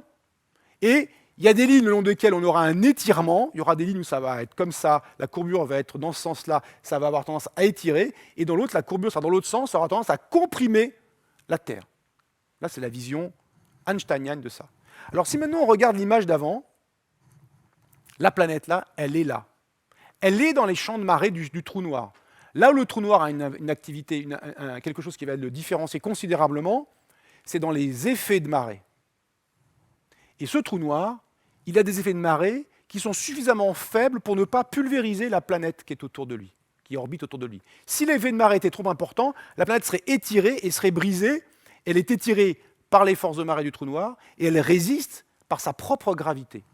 Et donc, pour estimer la masse du trou noir, il faut estimer la masse du trou noir à partir de laquelle les forces de marée du trou noir sont insuffisantes pour briser la planète. Et ça se calcule. Alors encore, pour ceux qui savent, je mets une petite estimation des forces de marée au voisinage de l'horizon. Ça fait, pour un trou noir qui fait une masse solaire, je vais dire ça en chiffres, ça fait 8 milliards de gravité terrestre. Ça veut dire que si vous êtes tout près d'un trou noir d'une masse solaire, vous êtes étiré, vous êtes les pieds vers le trou noir, la tête à l'extérieur, vous êtes étiré avec une force qui correspond à 8 milliards de fois votre poids. Vous êtes, entre guillemets, transformé en un spaghetti. Plus spatio-temporel, mais un vrai spaghetti.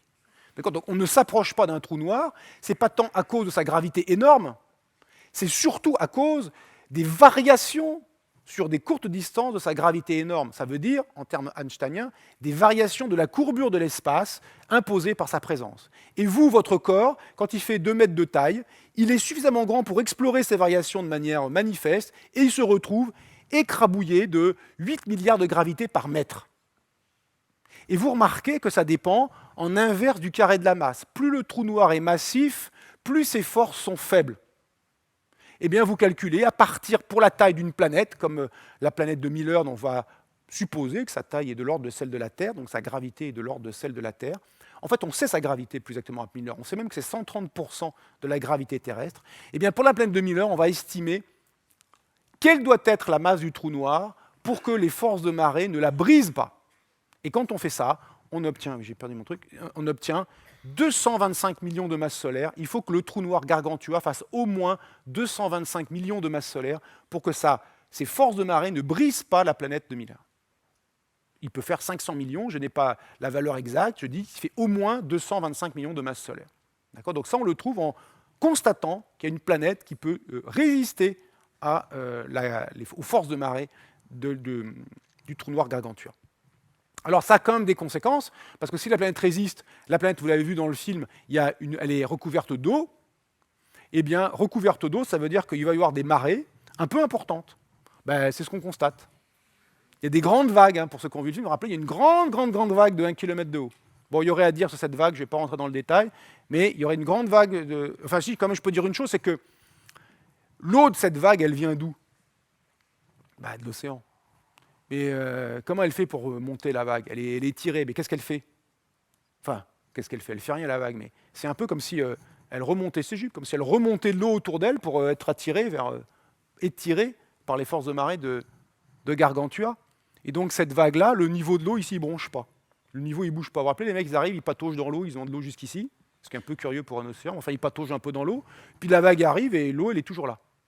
Normalement, l'eau devrait se retirer, devrait reculer pour nourrir la vague. La vague passe et après, boum, le niveau redevient normal. Si un jour, vous êtes au bord de la mer et que vous voyez l'eau se retirer, vous dites, bon, ça va, c'est marée basse. Si l'eau se retire en une durée qui est longue, de l'ordre de l'heure, si vous voyez l'eau reculer en quelques heures, vous dites, ok, c'est marée basse, tout va bien. Bon, si vous êtes habitué. Mais si l'eau se retire en quelques minutes, qu'est-ce qu'il faut faire ? Vous vous barrez perpendiculairement à la plage, à la direction opposée. Mais vous ne cherchez pas à réfléchir. Si l'eau de la plage recule avec une échelle de temps qui est quelques minutes, ça veut dire qu'il y a une énorme vague en train de siphonner le truc et qui va arriver, quoi. Il n'y a pas photo. Vous pouvez vérifier vite fait sur le gaz, puis sinon, si vous ne voyez rien, barrez-vous. Perpendiculaire à la plage de l'opposé. Ça s'appelle un tsunami quand ça se produit, et il ne faut pas être là. Enfin, il ne faut plus être là. D'accord ? Donc là, c'est très bizarre, la façon dont ça se passe n'est pas du tout cohérente, mais d'avoir des très grandes vagues, très grandes déformations de marée dues à la marée du trou noir, pourquoi pas, un kilomètre, c'est beaucoup, mais ça a des conséquences qu'on ne voit pas. Alors pour finir, la deuxième chose qu'on va discuter, c'est cet aspect de temps élastique. Le temps élastique, c'est, dans le film, vous vous rappelez, il y a un des personnages qui s'appelle Romilly, il nous dit ça. Chaque heure passée sur la planète, donc c'est la planète Miller qui est ici, équivaut à 7 années passées sur la Terre. Voilà ce qu'il nous dit. Donc la planète de Miller, elle est ici, on voit le trou noir dans le ciel. Vous voyez que d'ailleurs, la taille apparente du trou noir n'est pas cohérente avec l'image qu'on avait tout à l'heure. Tout à l'heure, on a l'impression que la planète était assez proche du trou noir. Là, on est beaucoup plus lointaine. On a l'impression que la planète était au-dessus du disque d'accrétion. Là, le disque d'accrétion est là, la planète en est à l'extérieur. Si on avait la vraie représentation, ce trou noir-là, il devrait représenter pratiquement la moitié du ciel, en fait, quand on essaie de faire une petite estimation. L'image est plus jolie comme ça, mais au final, elle est fausse. Enfin, elle n'est pas cohérente avec la position qu'on a vue tout à l'heure. Deuxièmement, vous voyez, il y a une petite navette, un peu de physique classique. Le Ranger là, qui descend sur la planète, bon, très bien, il descend. Ils font leur bricolage, après, ils remontent. Vous vous rappelez, quand ils sont partis sur Terre, ils sont partis avec une grosse fusée pour aller sur le Ranger. Évidemment, c'est normal, on sait que pour aller partir de la Terre, vas-y mon ami, il faut des grosses fusées. Et là, le Ranger, qui a un truc minable, genre une navette spatiale, qui se pose sur une planète qui est la planète Miller, dont la gravité est 130% de la gravité de la Terre, c'est ce qui est dit dans le film, elle décolle comme ça, sans problème. Il n'y a plus de grosses fusées. Ok, petites incohérences normales, parce qu'ils ne se baladent pas avec une grosse fusée dans le Ranger, évidemment. Ils se baladent voilà, on est posé, c'est fini, on ne peut plus redémarrer. Enfin, on ne peut plus redécoller, on n'a plus assez de poussée pour redécoller. Donc ils descendent, ils vont sur la planète, et il y a une dilatation du temps. Alors cette dilatation du temps, elle est tout à fait juste. Les horloges au sol retardent par rapport aux horloges en orbite autour de la Terre. Les horloges au sol, il y en a partout. Des horloges en orbite autour de la Terre, il y en a aussi plein, par exemple les horloges du réseau GPS. Les horloges atomiques au sol retardent, et les horloges en général, retardent par rapport aux horloges qui sont en orbite. Ça, c'est un effet dans lequel je ne rentre pas dans le détail fin, un effet qui est une conséquence directe de la relativité générale d'Einstein, du fait que l'espace-temps est déformé, et là c'est toute la notion d'espace-temps, est déformée par la présence de masse. La différence de marche entre une horloge au sol et une horloge en orbite, elle est assez faible de la gravité, de l'ordre d'une quarantaine de microsecondes, 45 millionièmes de seconde exactement, ce qui est petit, mais si vous ne tenez pas compte de ça, étant donné qu'en 1 microseconde, la lumière parcourt 300 mètres, en 45 microsecondes, elle parcourt 45 fois 300 mètres, donc quasiment 14 km. Donc ça veut dire que si vous utilisez le réseau GPS sans tenir compte de cette différence de marche entre les horloges, du retard des horloges au sol par rapport aux horloges en orbite, eh bien votre positionnement il se fait plutôt à 14 km près, plutôt qu'à 1 mètre près. Donc le fait que le GPS marche est explicitement dépendant du fait qu'on ait compris cet effet de dilatation des durées dû à la gravité. Dans les champs de pesanteur plus intenses, au sol, les horloges retardent par rapport aux horloges en altitude. C'est d'ailleurs, on sait le mesurer si précisément qu'on peut le faire avec une différence de 1 mètre. On prend une horloge atomique sur une table, une autre horloge atomique sur la même table, identique. Les deux horloges sont identiques, parfaitement synchronisées. On prend l'une des deux horloges, on la met par terre, on la remonte, on la met par terre 15 jours, on la remonte, on voit qu'elles ne fonctionnent plus exactement en même temps, plutôt qu'elles n'ont pas à mesurer la même durée. L'une a mesuré 15 jours, l'autre a mesuré 15 jours plus un tout petit ridicule pignolo de milliardième de seconde. Et qu'on sait mesurer grâce aux horloges atomiques. D'accord ? Donc cet écart de durée mesuré entre les champs de pesanteur importants, comme on dirait en Newton, entre les potentiels de pose de gravité importants et faibles, on le mesure, et c'est vrai. 1 heure 7 ans, c'est vraiment un écart énorme. C'est vraiment un écart énorme. Si on fait ça, si on prend un trou noir normal, qu'on appelle statique, un trou noir qui n'a pas de rotation sur lui-même, qui est le plus simple, voilà la formule. Ça, c'est 1 heure. Ça, c'est 7 ans, c'est-à-dire 60 000 heures. Ça, c'est le rayon de Schwarzschild du trou noir, et ça, c'est la distance à laquelle il faut être pour qu'il y ait 1 heure ici et il y ait 7 ans là. Vous mettez 1 heure ici, vous mettez 7 ans là, vous pouvez trouver le rapport. À quelle distance faut-il être du trou noir? Il faut être à 1,03 fois le rayon de Schwarzschild. Ça veut dire qu'il faut être quasiment collé à l'horizon du trou noir. Alors un trou noir de 225 millions de masses solaires, puisque une masse solaire c'est 3 km, 225 millions de masses solaires, ça veut dire 775 millions de kilomètres. Donc un trou noir comme Gargantua, s'il a 225 millions de masses solaires, il a en gros le rayon de l'orbite de Jupiter. Donc c'est un gros trou noir, ça n'a rien à dire, très massif. Et il faut être à 3 milliardièmes, même pas 0,3 milliardième de sa surface, dans quelques centaines de mètres de son horizon, pour pouvoir avoir cet effet. C'est absolument pas ce qu'on constate dans le film. Et deuxièmement, à cette distance-là, il n'y a pas d'orbite stable. Quand on est en orbite autour d'un trou noir, quand on est en orbite autour du Soleil, on fait ce qu'on veut. On peut être en orbite partout autour du Soleil, à n'importe quelle distance. Autour d'un trou noir, on peut être en orbite aussi à n'importe quelle distance, seulement toutes les orbites ne sont pas stables. Il y a des orbites stables, vous y restez tout le temps. Il y a des orbites, si vous êtes trop proche, instables. Et instable, ça veut dire à partir de 3,5 du rayon de Schwarzschild, en dessous de 1,5 rayon de Schwarzschild, vous êtes dans la zone des orbites possibles, mais instables. La plus petite perturbation est soit de vous tomber sur le trou noir, soit de vous échapper à l'infini. Donc cette position-là, elle est très proche, elle est même beaucoup trop proche, elle est en deçà de l'orbite stable, de la dernière orbite stable, ça ne marche pas. Donc, on pourrait dire froidement, ils ont tout faux. Bon. Mais comme Kip Thorne a fait le boulot, on se dit, peut-être ils n'ont pas tout faux, peut-être qu'il y a une astuce. En fait, l'astuce, c'est que le trou noir, il n'est probablement pas statique, il est en rotation sur lui-même. Ce qui, pour un trou noir, est pas si simple à comprendre, parce que quand le trou noir est en rotation sur lui-même, il entraîne aussi l'espace-temps avec lui. Un de ces effets-là, de entraînement de l'espace-temps par la rotation d'un objet, on l'a constaté par la rotation de la Terre sur elle-même, qui est quand même pas très massive, mais enfin quand même. La rotation de la Terre sur elle-même fait tourner légèrement le plan orbital des satellites de quelques 100 millièmes de radians par an. Et ça a été mesuré par un satellite qui s'appelle Gravity Probe B, qui a mesuré ça avec une très grande précision. Et on s'est rendu compte que ça marche. Ça s'appelle l'effet, en anglais, les noms des deux découvreurs, ils ne sont pas d'ailleurs anglais tous les deux, ça s'appelle l'effet lens steering. C'est un effet d'entraînement de l'espace-temps. Et donc, ça se matérialise par la rotation du plan orbital d'un satellite entraîné par la rotation de la Terre. Une fois qu'on a enlevé d'autres effets de fait que la Terre n'est pas sphérique, de perturbation de la Lune, de perturbation du Soleil, enfin bref, c'est un tout petit effet résiduel qu'on a pu mesurer précisément. Alors dans le cas d'un trou noir, voilà comment ça se passe, on a un dessin qui est dû illuminer. On va imaginer ce qu'on appelle des cercles de navigation.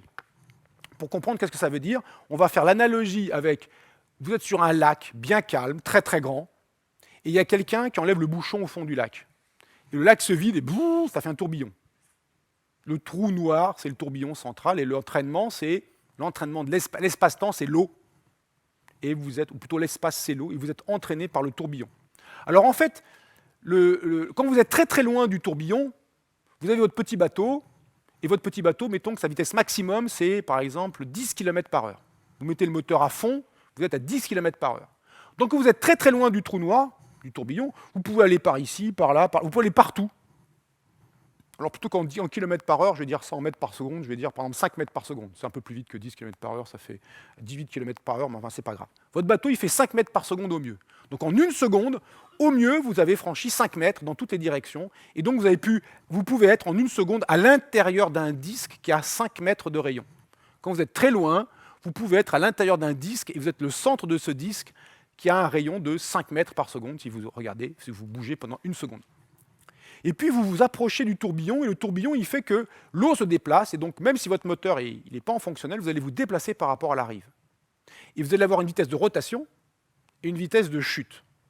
Il va arriver un moment donné où la vitesse de rotation autour du trou noir va être égale à votre vitesse maximum.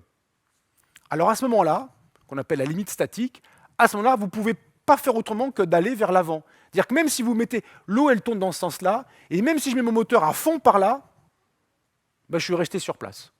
Parce que l'eau m'entraîne exactement à la même vitesse que moi, je pars en sens opposé. Je suis resté sur place par rapport à la rive. Et puis si je vais dans le même sens, ben, je vais plus loin. Et donc du coup, vous voyez que vous étiez au centre du cercle de rotation, et maintenant vous êtes à l'extrémité d'une surface qui n'est plus tout à fait un cercle. Vous êtes à l'extrémité de ce truc, et vous ne pouvez aller que là-dedans. C'est-à-dire que vos mouvements commencent à être contraints par le fait que l'eau étant entraînée dans son mouvement de chute dans le trou au milieu du lac, eh bien ça vous contraint à aller dans une certaine direction. Donc là, ça commence à aller mal. C'est-à-dire que si vous voulez vous éloigner de l'objet, il faut bien viser à droite toujours, enfin vers l'extérieur toujours. Sinon vous allez vous rapprocher inéluctablement de l'objet, la bombe centrale. Et il va venir un moment donné où cette fois-ci, ce n'est plus une question de vitesse orthoradiale, de vitesse de rotation, de vitesse de chute de l'eau vers le trou. Quand la vitesse de chute de l'eau vers le trou est égale à 5 mètres par seconde, vous êtes assez mal à cet endroit-là. Parce qu'avec votre moteur plein pot dirigé vers l'extérieur perpendiculairement, vous ne bougez plus. Donc là, ça commence à aller mal. Et puis si vous êtes en deçà de cette limite, ben là vous êtes foutu. Votre moteur, il n'est pas suffisant pour vous ramener à l'extérieur, quoi qu'il arrive. Eh bien cette limite-là, c'est la limite dont on parlait tout à l'heure, c'est l'horizon. Les 5 mètres par seconde, vous avez compris, c'était vous étiez de la lumière. 5 mètres par seconde, c'était la vitesse de la lumière dans notre petit exemple. Et donc, un trou noir en rotation, il se passe des tas de choses curieuses, il entraîne l'espace-temps autour de lui, et cet entraînement, ça se calcule, ça s'appelle les trous noirs qu'on appelle de Kerr, Monsieur Kerr, même Kerr Newman, Monsieur Kerr, un néo-zélandais, et on peut calculer, cette fois-ci, dans le cas d'un trou noir en rotation, cet écart de temps dont on a parlé tout à l'heure, qui est toujours là, mais qui se calcule différemment, parce que la structure là, est beaucoup plus compliquée autour du trou noir. Et donc, voilà la formule que ça donne. Ici, on a 1 heure. Ici, on a 7 ans, et puis ici, on a un certain paramètre, ce paramètre A, il vaut entre 0 et 1. S'il vaut 0, le trou noir, il ne bouge pas. Quand je dis il ne bouge pas, il n'est pas en rotation. S'il vaut 1, il a la vitesse maximum, il est à sa rotation maximum. En termes newtoniens, on peut comprendre cette vitesse maximum de la façon suivante. Vous imaginez un objet qui tourne sur lui-même, il a donc un certain rayon, il a une certaine pulsation, il fait un certain nombre de tours par seconde. Eh bien, s'il tourne trop vite sur lui-même, si les tours par seconde sont trop importants pour le rayon qu'il a, la vitesse linéaire à la surface va atteindre la vitesse de la lumière. À ce moment-là, il va se passer un truc. Ça, c'est la vision newtonienne des choses, qui n'est pas celle qu'il faut appliquer pour faire le détail fin du calcul, mais l'idée, elle est là. Le trou noir ne peut pas tourner autour de lui-même aussi vite qu'on veut. Il est limité. Et quand il atteint cette limite, ce paramètre ici, il vaut 1. Eh bien, le rapport des deux durées, la planète proche du trou noir, la planète loin du trou noir, ce rapport des deux durées, il est fixé par la rotation du trou noir. Si on se met sur la dernière orbite stable, une orbite où la planète elle a le droit d'être, une orbite stable où elle va être, et en plus elle sera tranquille, elle pourrait y être durablement, eh bien si on fait ça sur la dernière orbite stable, on fait 1 heure 7 ans, le paramètre A qui est ici, il vaut presque 1. C'est-à-dire que le trou noir en question doit être quasiment à la rotation maximum à 10 puissance moins 14 près, ça veut dire un 100 millième de milliardième près. Donc c'est un trou noir qui est vraiment extrême, le trou noir gargantua. D'abord, il a une très grande masse et il doit être en rotation extrêmement rapide sur lui-même, avec une une fréquence extrêmement élevée, quasiment la fréquence maximum à 10 puissance moins 14 près. Donc ça, c'est un peu, on va dire, un peu curieux. C'est vraiment un trou noir en rotation extrême. Donc voilà, on peut déterminer des paramètres de Gargantua qui ne sont pas donnés dans le film en regardant ce qui se passe dans le film. Et évidemment, on trouve des choses très extrêmes parce que le réalisateur, Nolan, voulait faire des choses très extrêmes. 1 heure, 7 ans, c'est vraiment énorme. S'il avait fait 1 heure, 2 heures, ou 1 heure, 1 mois, bon, ça aurait été un peu plus facile. On aurait trouvé des choses moins extrêmes. Alors pour finir, juste un mot sur la station Cooper. C'est cette station qui est en orbite autour de Saturne. Et donc c'est une station, regardez là, c'est un cylindre qui va être en rotation autour de l'axe qui est ici, et qui, par sa rotation, va créer une force centrifuge qui donnera l'impression aux gens à l'intérieur d'avoir une gravité artificielle. On se retrouve exactement dans le cas de tout à l'heure. Cette fois-ci, le rayon ici, on peut l'estimer peut-être 200 mètres. On regarde là, ce sont des fermes, ce sont des grands objets. Donc là, il y a peut-être un rayon de 200 mètres avec un éclairage pour éclairer tout le monde. Et ce truc tourne à l'intérieur. Alors, si c'est 200 mètres, alors il faut que la période de rotation soit 30 secondes. On peut s'amuser aussi à refaire le calcul pour avoir une gravité à l'intérieur de 1 G. Alors, en même temps, c'est un peu ridicule parce que qu'est-ce qu'ils cultivent dans cette station? Ils font de la monoculture du maïs. C'est ridicule de cultiver du maïs dans l'espace, sachant que dans l'espace, il n'y a pas beaucoup d'eau, il faut aller la chercher quelque part, elle n'arrive pas comme ça, et que le maïs, c'est quand même la céréale qui nécessite le plus d'eau. Donc c'est vraiment grotesque. On ne fait pas de la monoculture de maïs dans l'espace. D'ailleurs, dans le film, au début, vous vous rappelez, il y a une catastrophe écologique, où il n'y a plus d'eau, c'est l'enfer, et ils cultivent du maïs. Ce qui est quand même crétin, quoi. Je veux dire, en Afrique, personne cultive du maïs, quoi. Il n'y a pas beaucoup d'eau, ça dépend des pays, mais il y a des endroits où il n'y a pas beaucoup d'eau, on cultive autre chose, qui a besoin de moins d'eau. Par exemple, du sorgho. Ça marche aussi très bien, mais moins d'eau. Donc là, c'est juste ridicule, c'est vraiment un truc d'Américains du Midwest, ils ont mis le Midwest en orbite autour de Saturne. Bon. Et que font les Américains du Midwest en orbite autour de Saturne? Ils jouent au baseball, évidemment, ces cons-là. C'est-à-dire, est-ce que quelqu'un dans la salle peut dignement croire qu'il jouera, si ce n'est pas au baseball, parce que ce n'est pas notre sport, ou foot, ou je ne sais pas quoi, vous êtes en orbite autour de Saturne. C'est la première fois que les humains sont capables de faire une station comme ça, un truc, vous voyez, c'est super monstrueux. En orbite autour de Saturne, et les gars, ils jouent au baseball, là. Moi, je suis collé au hublot pendant 1 an à regarder Saturne. Et peut-être, au bout d'1 an, je me dis, bon, d'accord, j'ai vu, j'ai compris, maintenant, je peux faire autre chose. Donc, c'est juste ridicule de jouer au baseball, d'autant plus que la station est en rotation sur elle-même. Il y a la force centrifuge qui donne l'impression de pesanteur, mais il y a aussi une autre force qui s'appelle la force de Coriolis qui va s'exercer sur les objets qui vont être en mouvement dans la station, par exemple les balles, et qui fait que les balles ne vont pas aller en ligne droite comme elles le font habituellement sur Terre, alors qu'il y a une force de Coriolis, mais qui est très faible, parce que la rotation de la Terre sur elle-même, la période de rotation est longue, 24 heures. Là, la période de rotation, c'est 30 secondes. Et on peut estimer que dans ces conditions, la force de Coriolis a une intensité qui est à peu près égale.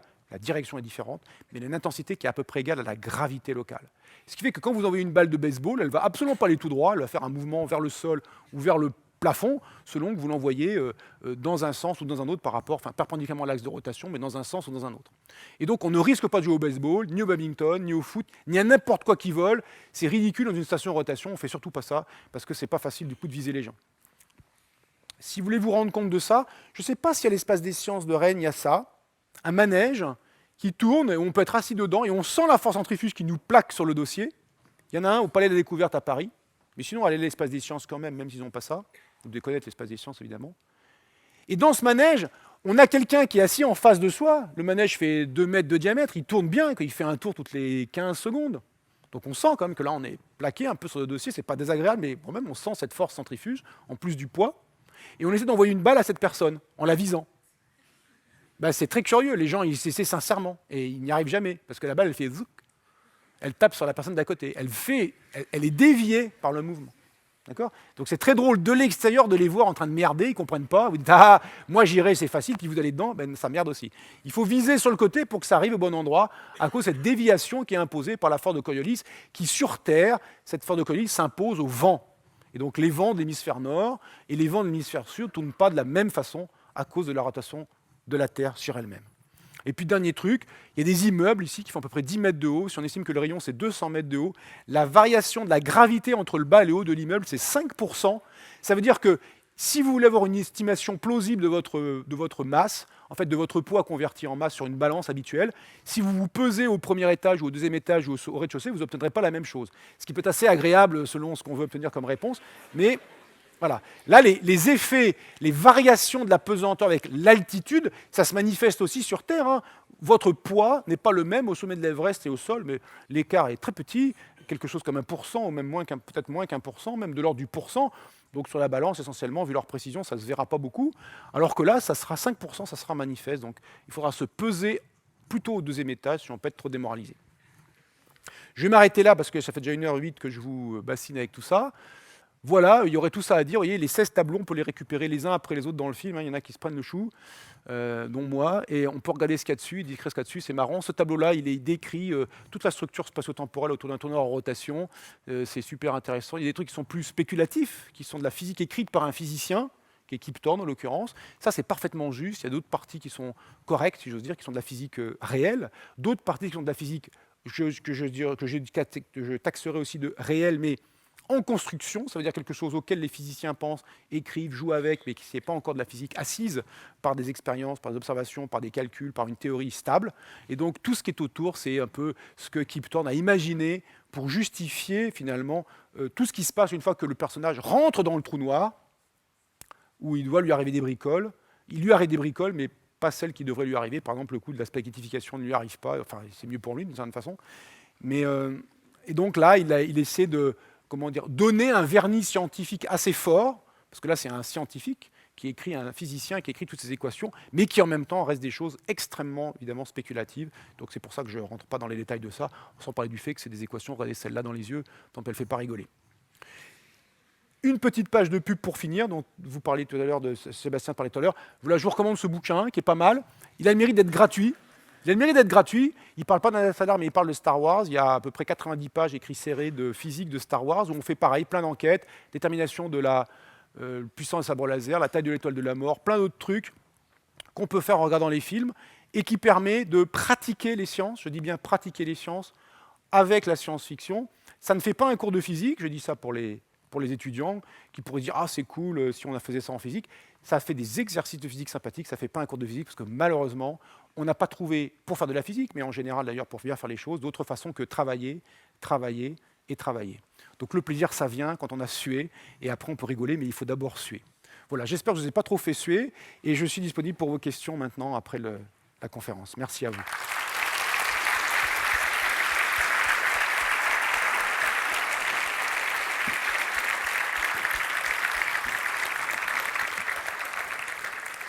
Merci Roland, merci beaucoup. Pour ceux à qui il reste un petit peu de temps et surtout qui sont encore curieux de poser quelques questions, je vous passe le micro. Il vous suffit de lever la main et je viens vers vous. Ah, il y a un monsieur là. Bon, j'enlève la pub. Bonjour. À un moment dans l'explication, quand vous parliez de remplacer le soleil par un trou noir, vous faisiez la distinction entre volume et rayon. Enfin, oui. Je vois la différence, oui. Mais en quoi c'est fondamental? Oui, en quoi c'est différent? C'est-à-dire qu'on a souvent tendance à penser qu'un trou noir, c'est un astre qui est très dense. Évidemment, si on prend le soleil de 10 puissance 30 kg dans une sphère de 3 km de rayon, et on divise la masse par le volume, ça va faire beaucoup de kilogrammes par mètre cube, mais beaucoup. Donc là, évidemment, c'est un cas où la densité, c'est-à-dire la quantité de matière contenue dans un certain volume est énorme. Mais en fait, un trou noir, ce n'est pas forcément un astre qui est dense. Parce que si on prend, par exemple, je le dis, vous avez peut-être fait de la physique, je vais le dire brutalement, et puis les physiciens suivront, mais les autres, ce n'est pas très grave, ils retiendront le résultat. La masse du trou noir, c'est la masse du trou noir. Et le volume du trou noir, c'est le cube de son rayon, avec des 4/3 de pi. Bon, c'est le cube de son rayon. Donc la masse volumique, c'est la masse sur le cube du rayon. Ok, ça c'est valable pour tout le monde. Mais le rayon du trou noir, le rayon de Schwarzschild, c'est la masse du trou noir. Donc la masse volumique d'un trou noir, c'est sa masse divisée par le cube de sa masse, avec des coefficients devant. Donc c'est l'inverse du carré de la masse. Plus le trou noir est massif, moins il est dense. Un trou noir qui fait 100 millions de masses solaires, il a la même densité que l'eau. Donc dire qu'un trou noir c'est dense, c'est faux. Parce que plus il est massif, moins il est dense. Voire, on peut avoir des trous noirs, un trou noir de 1 milliard de masses solaires, il est beaucoup, beaucoup, beaucoup moins dense que l'eau. Il est dense comme l'air. Sa masse volumique, c'est celle de l'air ambiant. Donc du coup, dire que les trous noirs, c'est des astres denses, c'est pas juste. Ce qu'il faut dire, ce sont des astres compacts, et la compacité, c'est le rayon réel du corps divisé par son ou plutôt l'inverse, le rayon de Schwarzschild du corps divisé par son rayon réel. Votre rayon de Schwarzschild, c'est 2 fois grand G fois votre masse divisé par C au carré. Votre masse, elle est ce qu'elle est, mais de toute façon, elle est minable. Multiplié par G, ça fait minable. Divisé par C au carré, ça fait super minable. Donc votre rayon de Schwarzschild, c'est même pas la taille d'un électron. Divisé par votre taille réelle, votre rayon réel, ça fait que votre compacité, elle est minable. 10 moins 18 ou un truc minable. Dans le cas du Soleil, la compacité du Soleil, c'est son rayon de Schwarzschild, 3 km, divisé par son rayon réel, qui est 700 000 km. Donc ça fait quelque chose comme quelques 10 puissance moins 6. C'est pas beaucoup. C'est mieux que vous. Le Soleil est plus compact que vous. Le rapport entre son rayon, voilà, si ça peut vous rassurer. Et une étoile à neutrons, c'est un objet qui fait la masse du Soleil, typiquement, dans une taille qui fait 15 km. Donc 3 divisé par 15, 3 km le rayon de Schwarzschild d'une masse solaire, 15 km, ça fait 1/5. Ça commence à être 0,2 la compacité. Là, on commence à être dans des objets qu'on appelle compacts en astrophysique. Et le trou noir, rayon de Schwarzschild, divisé par le rayon qui est le rayon de Schwarzschild, ça fait 1. C'est la compacité ultime, c'est celle du trou noir. Donc un trou noir, c'est d'abord un astre qui est compact, ça veut dire que c'est beaucoup de matière dans un rayon assez petit, et pas beaucoup de matière dans un volume assez petit. Parce que beaucoup de matière dans un volume assez petit, on penserait en termes de densité, ou de masse volumique plus exactement. Les trous noirs peuvent avoir une masse volumique très petite. Mais en même temps, faire tenir 700 millions de masses solaires, 200 millions de masses solaires dans le rayon de l'orbite de Jupiter, en gros, vous voyez qu'il a fallu comme... Ça n'a pas l'air très impressionnant, mais c'est quand même 700 millions de masses solaires. Une galaxie, c'est 150 milliards de masses solaires. Vous voyez, 700 millions, ça commence à faire des étoiles, quoi. C'est plus clair quand on parle de la Terre, c'est toute la Terre dans une bille de 9 mm de rayon. Donc là, on dit, OK, là, il faut y aller, quoi. Et ça fait un objet, évidemment, extraordinairement dense. Bien plus dense que la matière nucléaire. Donc c'est pour ça que je préfère parler il faut mieux parler en termes de rayon qu'en termes de volume, même si, évidemment, la masse volumique, dans les trous noirs qu'on appelle stellaires, c'est-à-dire ceux qui font 1, 2, 3, 10 masses solaires, ceux-là ont des densités extraordinaires. Enfin, la densité, la masse divisée par le volume de la sphère de Schwarzschild est absolument énorme. Bonjour. Bonjour. Tout à l'heure, vous nous avez montré une image simulée par un de vos collègues Ouais. qui montrait le phénomène d'anneau d'Einstein. Oui, je vous la remontre. Au milieu, on observait donc une grosse masse noire. On voyait rien, c'était vraiment tout noir. Et après, Oui. vous avez dit, ce phénomène, on peut l'observer. Et vous avez montré l'image avec la galaxie bleue, je crois. Alors, ce qu'on observe, je vais repréciser d'abord, ce qu'on observe, c'est l'anneau d'Einstein de cet objet. Sachant que cet objet n'est pas un trou noir. Il n'y a pas besoin d'être un trou noir pour avoir un anneau d'Einstein. Ce qui compte, dans le cas du trou noir, c'est particulièrement spectaculaire, mais il n'y a pas besoin d'être un trou noir. Là, il y a le trou noir et son anneau d'Einstein.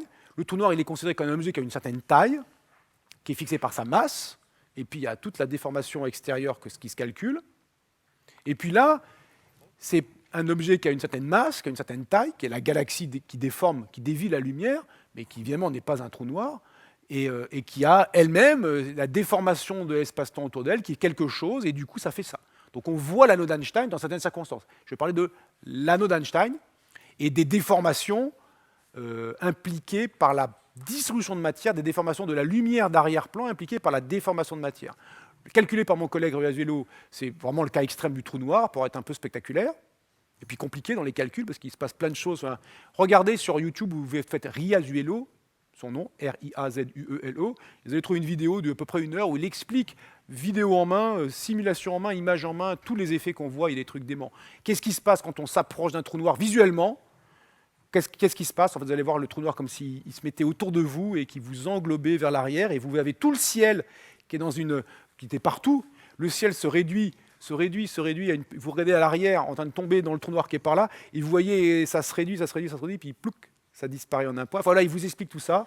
Et donc là, je parlais de ces manifestations de la courbure de l'espace-temps, on les voit dans des déformations qu'on appelle lentilles gravitationnelles, des cas extrêmes. Ça, c'est un effet de lentille extrême. Il y a aussi des effets qu'on appelle de micro-lentilles gravitationnelles, qui sont des déformations très faibles, dues à des déformations de matière beaucoup plus diffuses que ne peut l'être une galaxie, beaucoup moins compacte que ne l'est un trou noir, évidemment encore, et qui permettent aussi de faire des analyses sur la distribution de matière dans l'univers. Ces effets de lentilles permettent, dans le cas de la masse galaxie, de peser la masse galaxie. Quand je dis peser, de déterminer sa masse à partir des déformations qu'il impose à la lumière des objets lointains. Donc c'est ça qui est assez intéressant, c'est qu'on peut les peser, ces objets, déterminer leur masse, autrement que par la lumière qu'ils émettent. Et c'est précisément une des façons, il y en a d'autres, mais c'est l'une des façons, en pesant par la lumière, en gros, il y a de la lumière, il y a de la masse, il n'y a pas de lumière, il n'y a pas de masse. C'est un peu brutal, mais ça donne quand même une idée de la masse. Il faut être un peu plus subtil, mais on pèse comme ça les amas de galaxies par leur lumière, et puis on peut les peser par la déviation qu'ils imposent, que leur masse impose à la lumière. On fait 2 estimations et ce n'est pas les mêmes. Il y a un facteur presque entre 5 et 10.